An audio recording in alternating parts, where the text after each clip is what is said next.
Hey, everybody.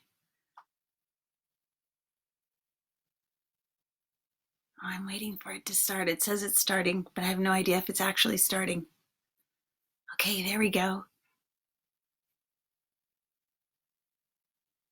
I'm so excited to meet my the friends I already have and friends I'm just meeting now. And I'm excited to read this book because I haven't read it in a long time, maybe. What's a long time? Um, 5 years? I don't know, but it's one of my favorite stories. I also like that the author's last name is Leaf. How cool is that?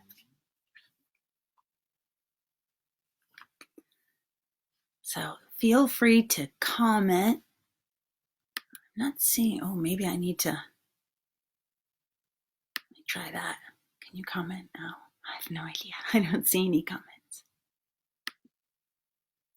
I'll type one.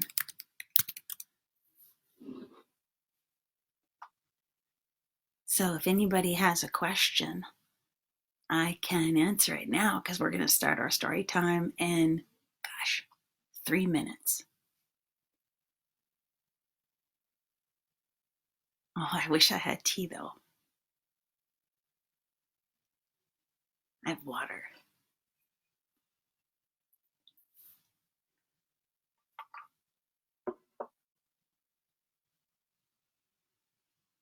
Yay.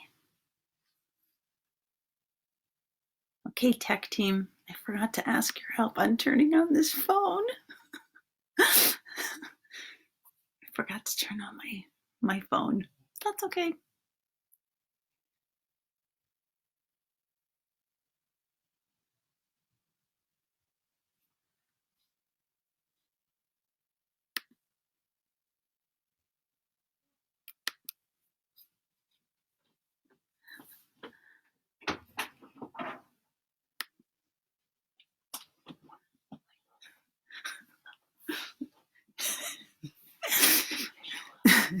It's okay. She's going to come in and turn on my phone because I forgot.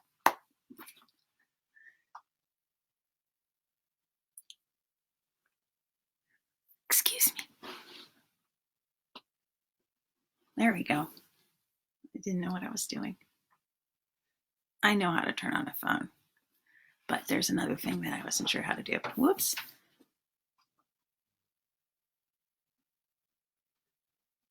There we go. Oh, that's no good.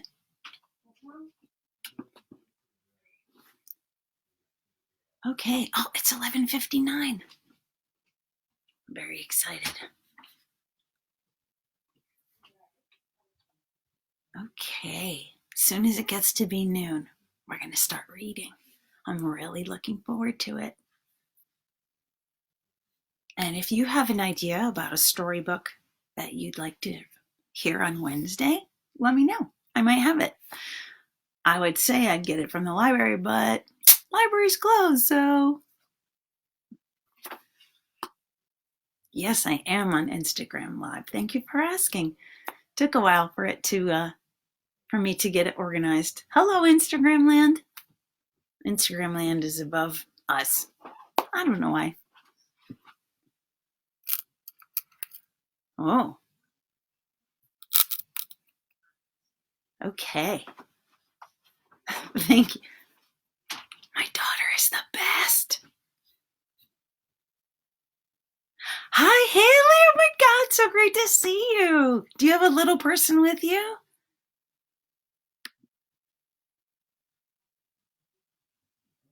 Nancy. Nancy's here too. Hi, Nancy. Oh, you've got your boys. Hi. It's so great to see you. I'm looking forward to making so many new friends. It's going to be the best. Because one of the most awesome things about being alive is having friends, don't you think? All right. Well, it's officially noon. Hi, everybody. I'm so glad to see you all. Yeah, behind me is a camel. Oh, there it is on my wall. And a little butterfly. Oh, hi, Henry and Charlie. So nice to meet you. Hi, Lucy. It's so nice to see you. Awesome. Okay. Awesome. Will you get that, Dory? Great. Ferdinand.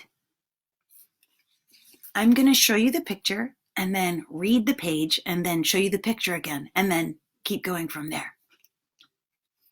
Yay! Oh, hi, Christy. I'm so excited that your boys are here in central Minnesota. Hello. I bet it's cold there. It's cold here too, but probably colder where you are. Okay. The story of Ferdinand by Monroe Leaf.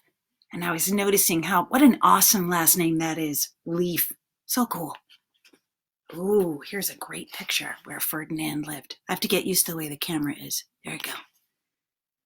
Once upon a time in Spain, there was a little bull, and his name was Ferdinand. I'll get this angle right next. And all the other bulls he lived with would run and jump and butt their heads together. What? There we go. I'll get it. Oh, if I do it on this side, maybe. There we go.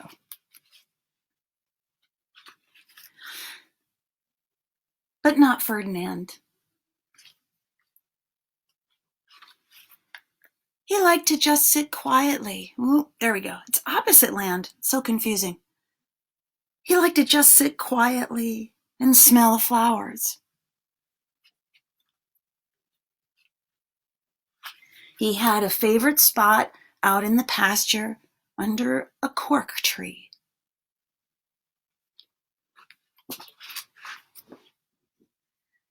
It was his favorite tree, and he would sit in the shade all day and smell the flowers.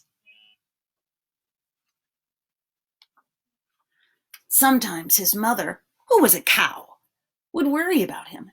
She was afraid he would be lonesome all by himself. There she is. Let me show this better. Whoop, wrong direction. I gotta get used to this. There we go. We'll get better at this together, right? Why don't you run and play with the other little bulls and skip and butt your head, she would say. But Ferdinand would shake his head. I like it better here, where I can just sit quietly and smell the flowers. Wrong direction. I'll get this.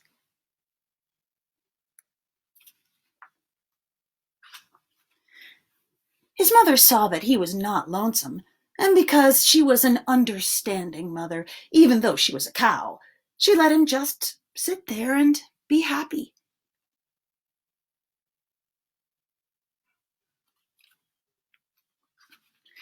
As the years went by, Ferdinand grew and grew until he was very big and strong. You can see his marks on the tree of where he grew and how he got taller.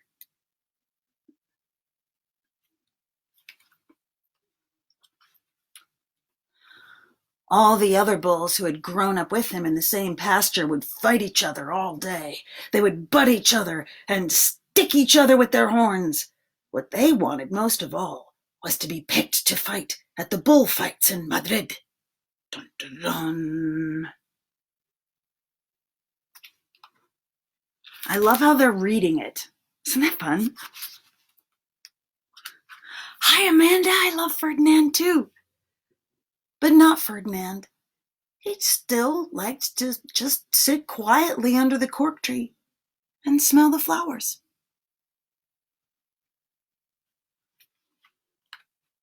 Oh, if you're wondering, there he is under the cork tree. One day, 5 men came in very funny hats to pick the biggest, fastest, roughest bull to fight in the bullfights in Madrid. Better look at their hats. All the other bulls ran around, snorting and butting, leaping and jumping. so the men would think that they were very, very strong and fierce and pick them. Oh, I got it right that time. Ferdinand knew that they wouldn't pick him, and he didn't care. And so he went to his favorite cork tree to sit down.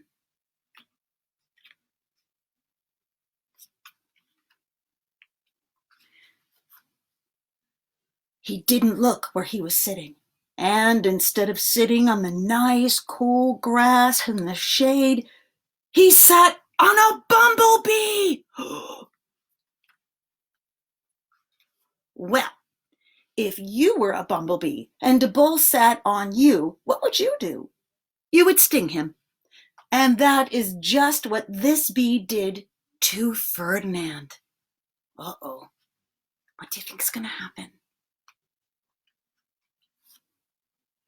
Wow, did it hurt! Ferdinand jumped up with a snort. He ran around, puffing and snorting, butting and pawing the ground as if he were crazy.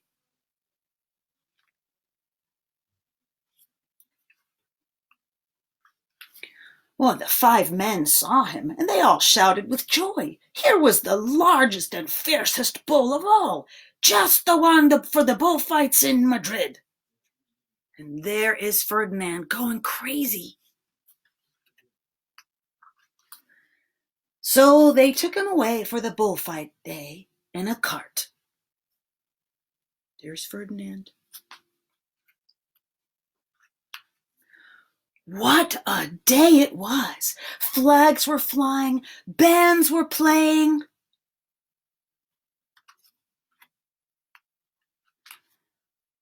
And all the lovely ladies had flowers in their hair.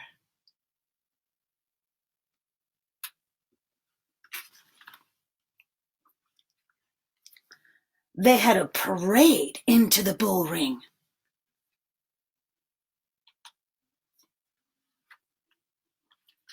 First came the banderillos with long sharp pins with ribbons on them to stick the bull and make him mad.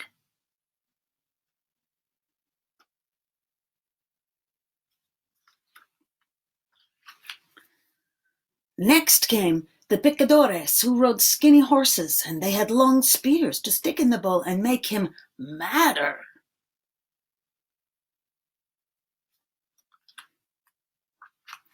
Then came the matador, the proudest of all. He thought he was very handsome and bowed to the ladies. He had a red cape and a sword and was supposed to stick the bull last of all.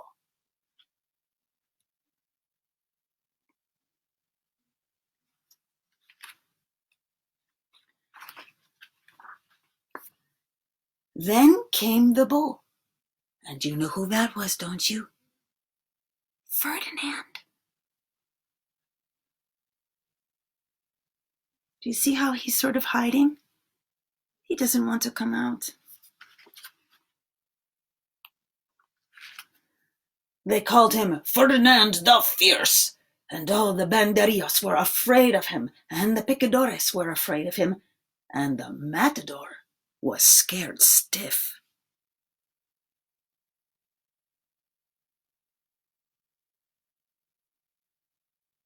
Can see the sweat dripping down his face.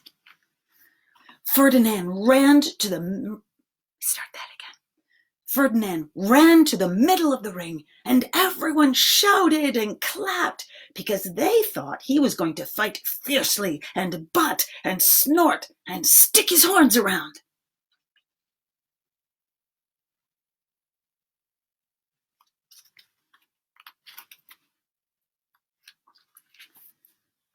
But not Ferdinand. When he got to the middle of the ring, he saw the flowers in all the lovely ladies' hair, and he just sat down quietly and smelled.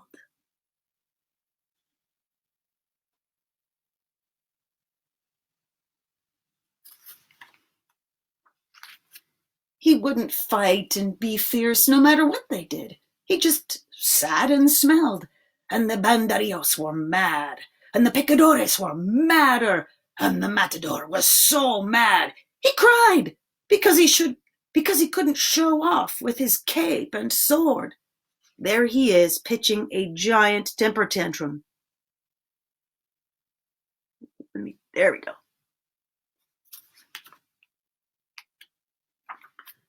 So they had to take Ferdinand home.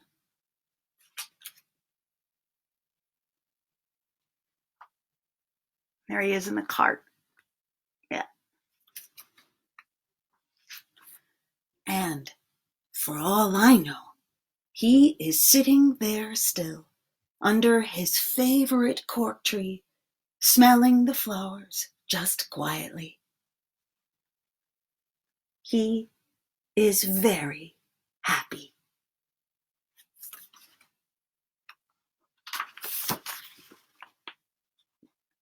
The end. I love that story. I love how you can just be yourself. And if you like to smell flowers, that's awesome. And I know for me, sometimes when I'm feeling stressed out, I like to go outside and climb a tree or smell flowers. So I understand where Ferdinand is coming from. I thought it would be fun to pick stories from different parts of the world. So this story, as you heard, is from Spain. This next story is from Africa. Oh, you're welcome, Haley. I'm going to get better at showing the pictures, I promise. It's just backwards, so it's hard to figure out. So this is one of the, I was about trying to say too many things at once. When my kids were little, they loved this story, and I think it's because of the rhythms in the story.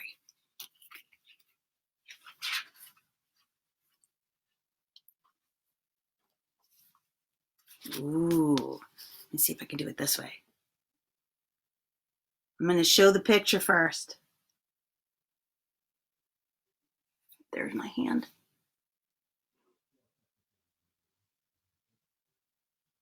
Yeah. Now I'll read it and then I'll show it to you again. I'm glad Charlie wants to go climb a tree now. Don't forget to smell the leaves. You know what? Geranium leaves smell really nice. This is the great Kapiti Plain, all fresh and green from the African rains.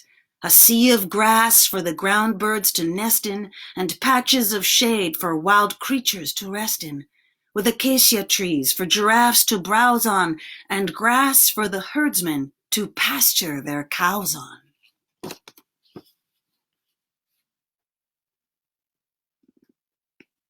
Look at all those beautiful animals eating the grass. Yeah. I love you too, Jennifer. But one year the rains were so very belated that all of the big wild creatures migrated. Then Kipat helped to end that terrible drought. And this story tells how it all came about. See how they are migrating? Migrating means moving to a different place, usually for food or warmth or shelter. And there they are, migrating away because of the drought, which means it didn't rain, so there wasn't grass.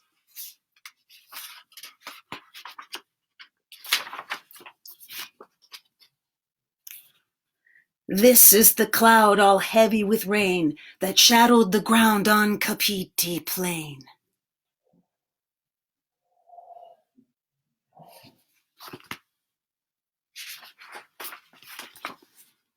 This is the grass all brown and dead that needed the rain from the cloud overhead. The big black cloud all heavy with rain that shadowed the ground on Kapiti Plain. And you'll notice that the verses repeat at the end. So if you want to, you can chant along with me.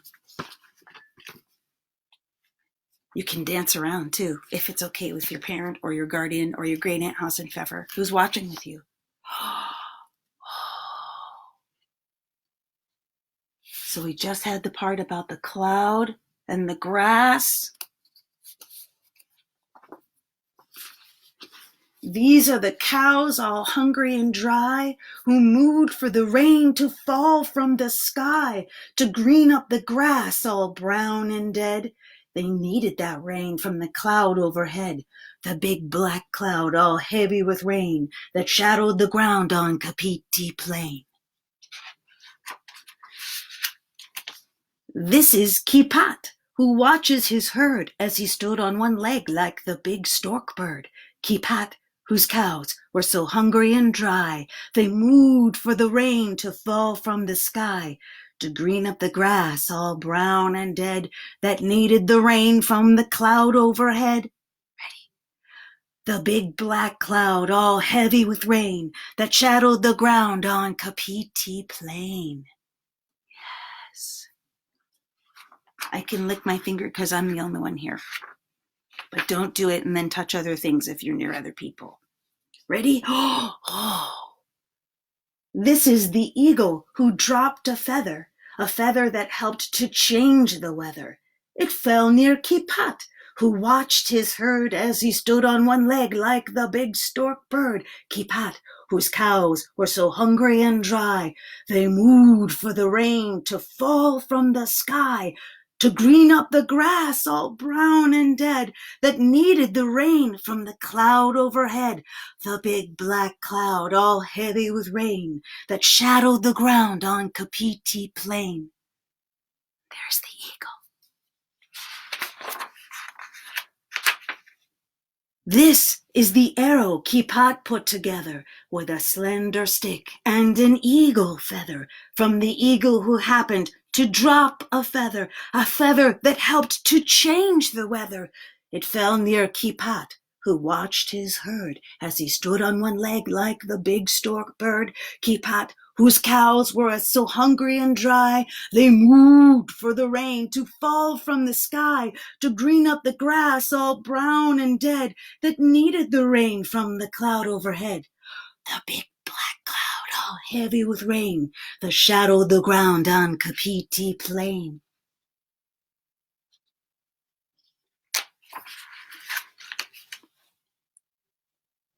This is the bow, so long and strong, and strung with a string, a leather thong. A bow for the arrow Kipat put together with a slender stick and an eagle feather, from the eagle who happened to drop a feather that helped to change the weather. It fell near Kipat, who watched his herd as he stood on one leg like the big stork bird. Kipat, whose cows were so hungry and dry, they mooed for the rain to fall from the sky, to green up the grass all brown and dead, that needed the rain from the cloud overhead, the big black cloud all heavy with rain that shadowed the ground on Kapiti Plain.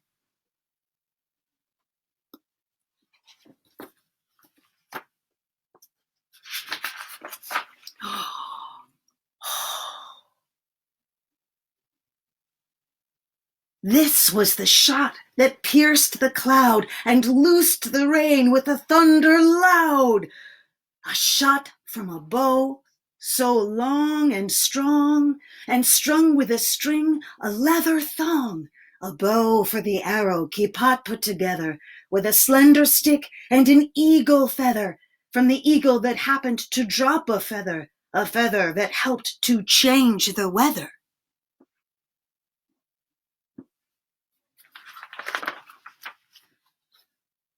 It fell near Kipat, who watched his herd as he stood on one leg like the big stork bird. Kipat, whose cows were so hungry and dry, they mooed for the rain to fall from the sky, to green up the grass all brown and dead, that needed the rain from the cloud overhead, the big black cloud all heavy with rain that shadowed the ground on Kapiti Plain.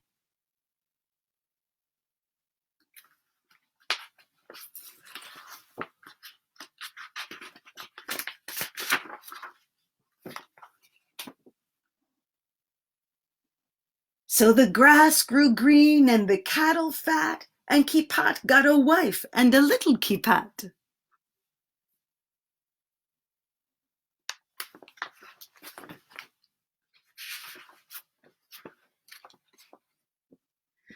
Who tends the cows now and shoots down the rain when black clouds shadow Kapiti Plain? I'll say that last line again, just 'cause it's so much fun. Who tends the cows now and shoots down the rain when black cows shadow. No, there are not cows in the sky, Holly. When black clouds shadow Kapiti Plain. But wouldn't it be cool if there were cows in the sky? That'd be pretty cool. But then instead of raining water, it would rain milk, which would be maybe gross because when you leave milk out for too long, it gets really stinky. Dogs like sticky things though, so maybe the dogs would like it, but probably not the rest of us because our hair would be full of milk and it would be yucky. Still fun to think about though, isn't it? Okay, let me check my time. Yay, we still have more time together. I'm so happy. So we were in Spain and then we were on the Kapiti Plain. And now I'm thinking, let's go someplace cold. Hi to my friends in Minnesota. This book, I bet you can't tell what it is. Maybe some of you know what it is. Looks like a door maybe, or a house made of wood. Different kinds of stuff here. Let's take a look. I'm sure some of you know this story. I'm sure some of you know all the stories that we're doing. So this story is from a place called Ukraine, which is near Russia. The Mitten. And it's about a banana. No, it's about a mitten. I bet you figured that out already. One of the things I like about this book is that the edges of the page tell you with a picture what's happening at the same time as the main thing that the words are telling you about. So, yeah. Cool how it's shaped like a mitten. And you can see this person is looking out a window. And there's probably some place where this person is loved because that's a heart. Even though it's upside down, it's still a heart. And then on this side,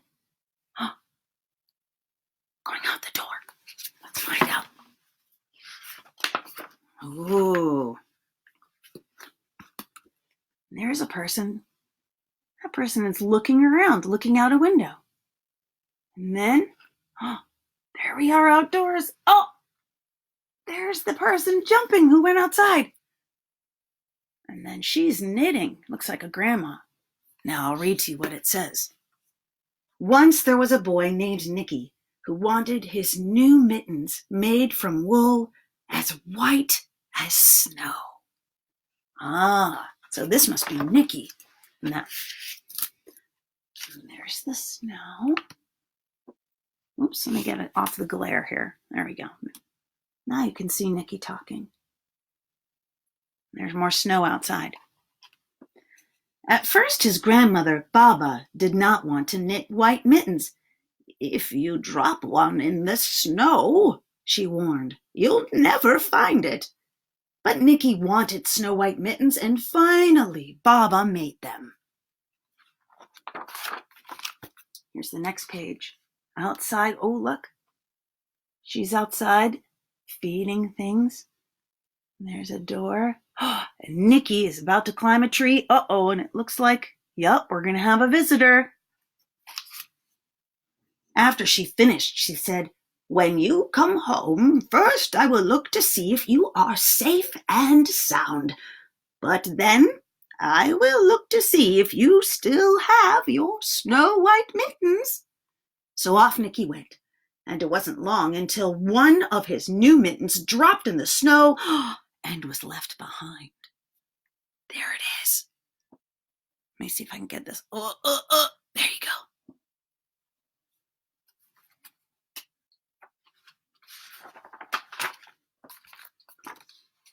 Nicky's doing something else and getting farther away from his house. And then, someone else is about to visit us. A mole, tired from tunneling along, discovered the mitten and burrowed inside. It was cozy and warm and just the right size. so he decided to stay. But remember who's coming? Now we're going to do a preview. Nicky still doesn't have any idea, I think. And there's his roof of the house. And it looks like something's about to happen with the rabbit and the mole. And then someone else is coming. Oh dear. A snowshoe rabbit came hopping by. He stopped for a moment to admire his winter coat. It was then he saw the mitten, and he wiggled in feet first. The mole didn't think there was room for both of them, but when he saw the rabbit's big kickers, he moved over. Big kickers means giant feet. My gosh. Nicky, well, totally oblivious. And, oh dear. And then someone else will be coming. Oh my goodness. Let's find out what happens. Next, a hedgehog came snuffling along. Having spent the day looking under wet leaves for things to eat, she decided to move into the mitten and warm herself. The mole and the rabbit were bumped and jostled, but not being ones to argue with someone covered with prickles, they made room. I think that the rabbit, not very happy about that. Oh, next page, something exciting. Nicky still has no idea he lost his mitten.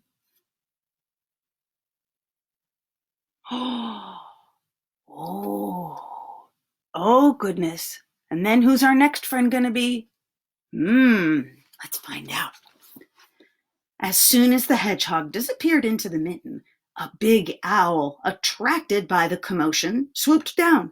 When she decided to move in also, the mole, the rabbit, and the hedgehog grumbled. But when they saw the owl's glinty talons, they quickly let her in. Let's look who's coming now.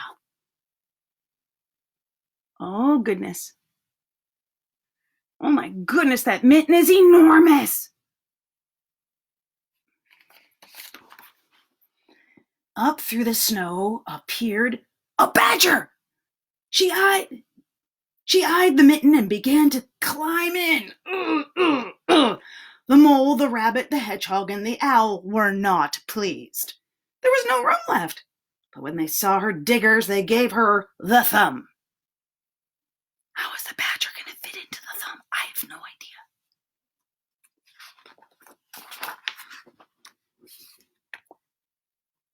Oh, goodness. Oh, my goodness gracious. Oh!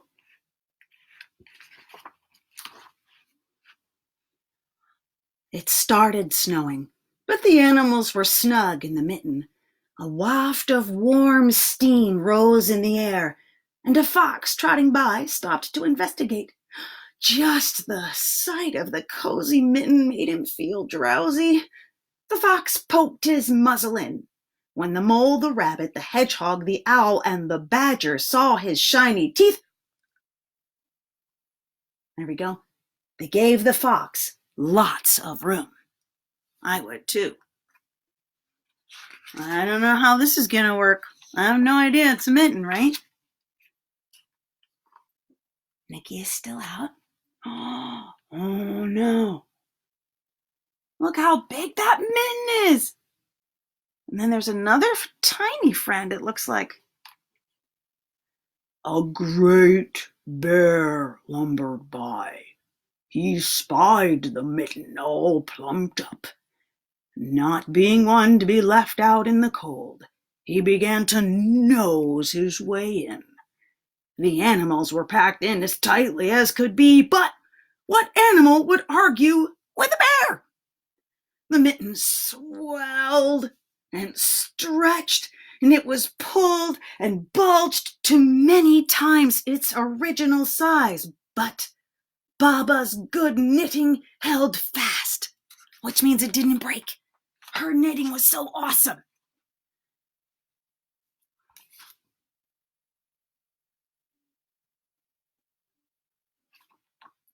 Along came a meadow mouse, no bigger than an acorn. She wriggled into the one space left and made herself comfortable on the top of the great bear's nose. Uh-oh. Uh-oh. And notice Nicky's heading back because he realized he forgot his mitten. He lost it. The bear, tickled by the mouse's whiskers, gave an enormous sneeze. Let's do it together. Ah! Ah! Ah! The force of the sneeze shot the mitten up into the air and scattered the animals in all directions. Whoa! Have you ever sneezed yourself over? I haven't, but maybe I'll try.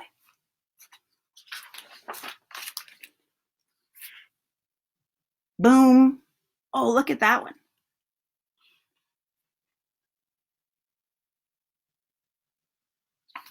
Splat they all go.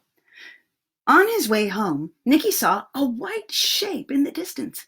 It was the lost mitten, silhouetted against the blue sky. Because when it went, the sneeze, the mitten went flying into the air. And there's the animals going back home.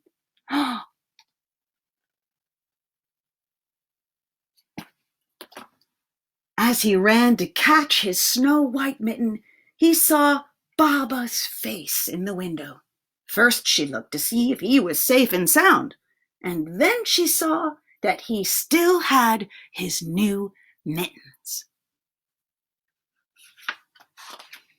There's one more page. Can you see what Baba is thinking?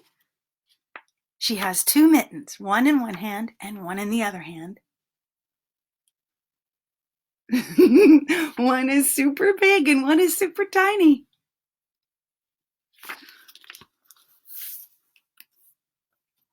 Well, we're supposed to end at 12:30 today, but if people want, I can do one more story. I was thinking this one. It's a favorite of many people's. And then we'll say goodbye to each other until Wednesday. How about that? We can all be monkeys. If you don't know this story, it has monkeys. Caps for sale. I think this story might be from Hungary. I don't remember.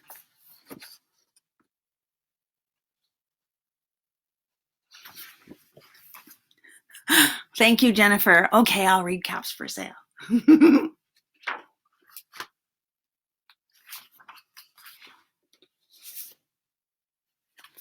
I gotta go on this side.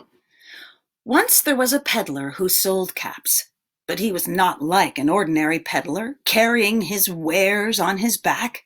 He carried them on top of his head. First he had on his own checked cap, then a bunch of gray caps, then a bunch of brown caps, then a bunch of blue caps, and on the very top, a bunch of red caps.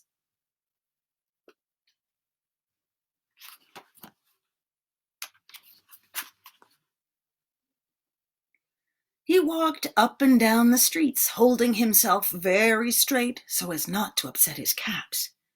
As he went along, he called, "Caps! Caps for sale! 50 cents a cap!"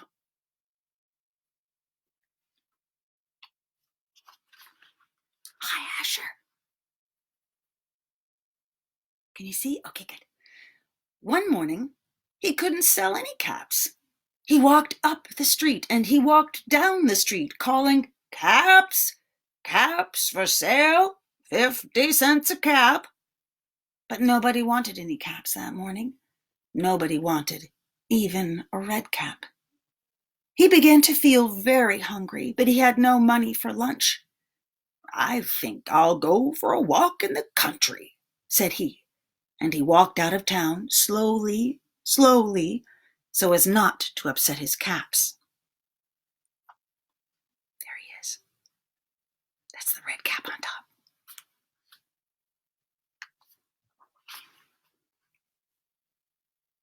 Nope, there we go.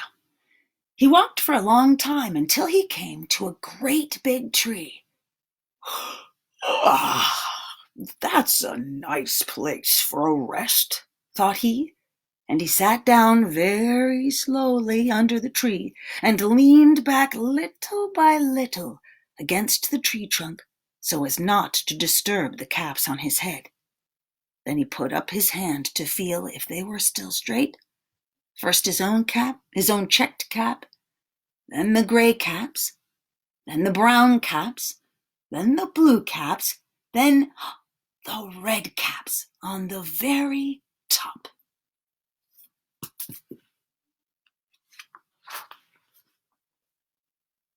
They were all there, so he went to sleep. He slept for a long time.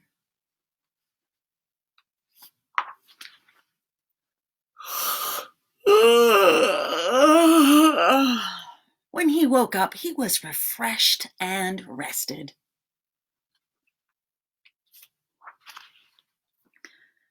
But before standing up, he felt with his hand to make sure his caps were in the right place. All he felt was his own checked cap.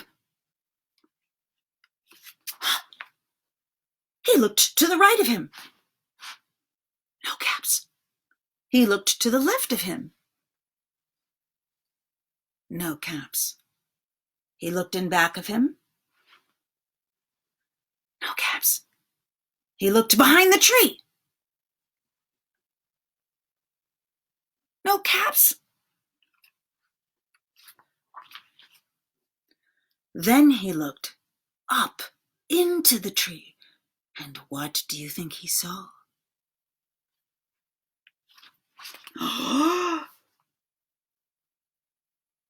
Monkeys! On every branch sat a monkey. On every monkey was a gray or a brown or a blue or a red cap.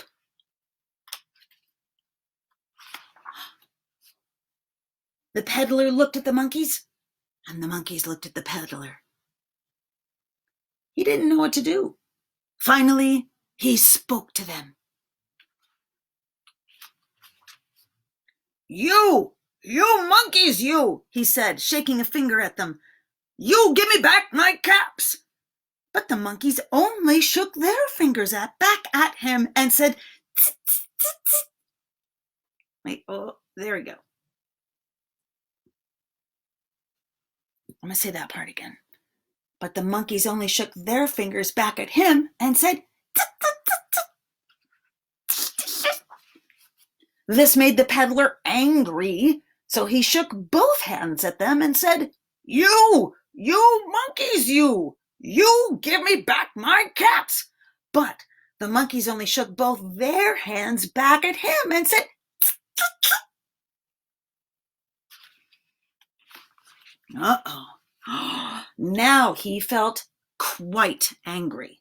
He stamped his foot and he said, You monkeys, you better give me back my caps. But the monkeys only stamped their feet back at him and said, tsk, tsk, tsk. Or you could say, whichever you want. By this time, the peddler was very, very angry. He stamped both feet and shouted, You monkeys, you must give me back my caps. But the monkeys only stamped both their feet back at him and said, tsk, tsk, tsk.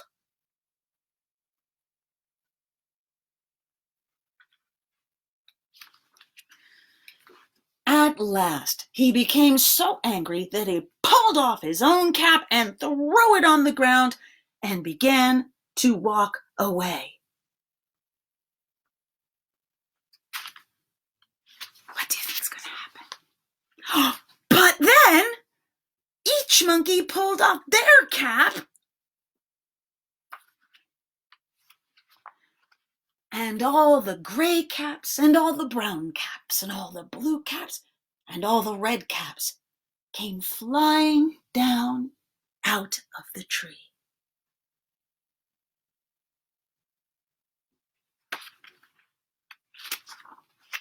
So the peddler picked up his caps and put them back on his head. First his own checked cap, then the gray caps, and then the brown caps, and then the blue caps, then the red caps at the very top.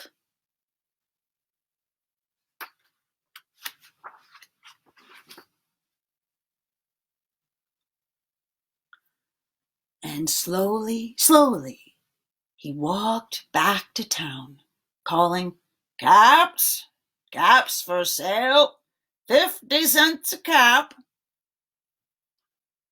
The end. Yay! Thank you so much. Reading stories and telling stories is one of my very favorite things, especially in good company. I look forward to seeing some of you on Wednesday. I'm thinking one of our stories will be this one from yet another part of the world. I'm looking forward to it. It's about an emperor and a kite and a bunch of the emperor's children, including the tiniest little girl. And maybe we'll read